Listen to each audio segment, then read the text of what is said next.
Rhodes House is not where I came from. It was a complete culture shock in terms of the level of affluence and so on.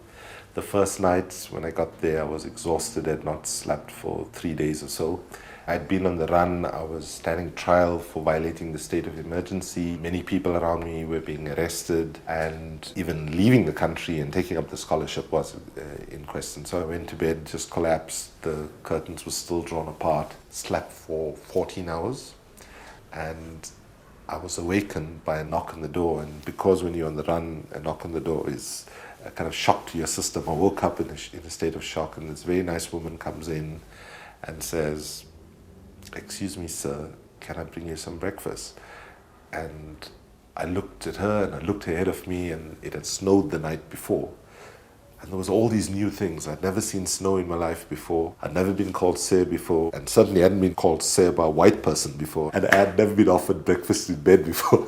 So all of these things, there was just a sense of unreality about it. But anyway, after I got over the shock, Edwin Cameron, who was on the selection panel and hid me in his house for about 2 weeks while I was on the run, played a very important role in helping me find my feet at Oxford, because he introduced me to a range of people who actually became my closest friends, my biggest support system throughout my 3 years at Oxford.